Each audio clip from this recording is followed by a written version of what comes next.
Welcome back, everybody. I'm Keith. Good to see you again. So last video, we went over how to put pictures on your chart. Perhaps you've got some images that you want to remember or things you want to remember you can put on there.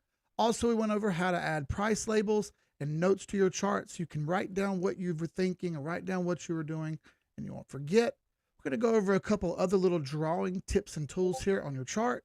Very important stuff, and I think it'll be helpful and useful for you in the future.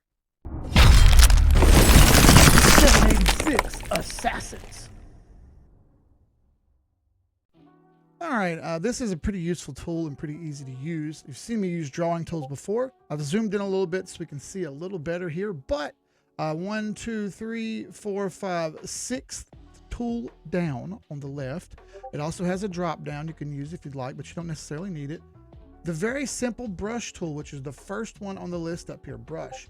Why is this important? Well, it helps you make quick little drawings that you can send out and share to other people. Perhaps you wanted to talk to me about it or talk to another person who does charts about it. You could say, what do you think about this move? Or does this make you think about something? Or whatever that particular move is.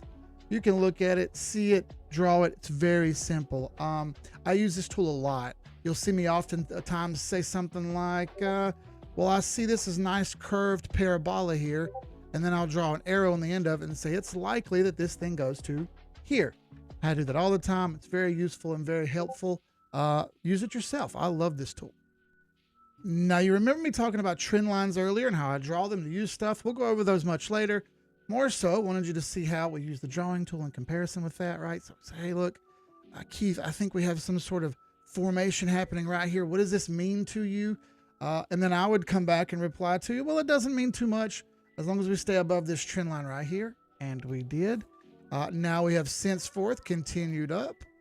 That's how I would use this drawing tool. It's how I use it all the time. It's how I'll use it if I'm talking to you. All right. Another important tool that you'll see me use constantly is the measuring tool, which is the 9th tool on the left here.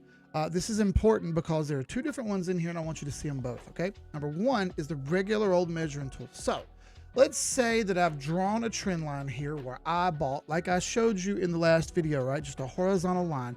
Hypothetically speaking, let's say I bought right here and I've labeled the line, I bought here. Okay, you can see I labeled it right there. I bought here, and I'll zoom in so we can see it a little better. I bought here, right? No problem. Cool, that's where I bought. I think that the chart might go to a certain point.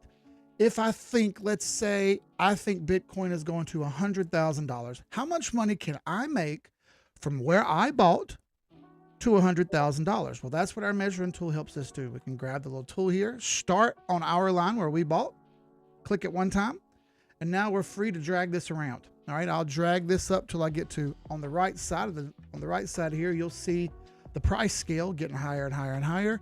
That's $100,000 right there. And you see if I click one more time, now I'm free and I can move. If I click a third time, this disappears. All right, so remember this, it's 2 clicks, one to start it, one to stop it. All right there is about 100,000 bucks. That's 272% from that green line. So if I bought $100 worth at that green line, I would have 272% more than I had. All right, makes sense? Very cool. Now you can do the math on that. Whatever number it is that you buy, where you mark it on your chart, you can then measure it and see how far it goes. Pretty neat tool. All right, the 5th drop down. You'll notice that there's this odd looking tool here. You don't need that just yet, but grab the drop down and look at the very bottom. You have date and price range right here. This is a very neat tool. All right, I use this all the time.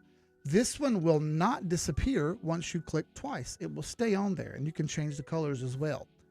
It works the same way. I'll start down here where I bought, drag it up there to about 100,000, right about there. Okay, now that tells me 274%. I'm clicking like crazy on my mouse and moving it around. Nothing, it stays there. Very neat. This is actually date and price range. So not only does it tell you how far it went in percent, but it tells you how many days, 6 bars, meaning 6 days, because I'm on 6 weeks. I'm on a weekly chart. So it's 6 weeks. It actually tells 6 bars. It actually tells me 42 days right here, which is pretty darn neat. Again, you can change the colors on this. You don't have to have it in green. You can do whatever colors you would like.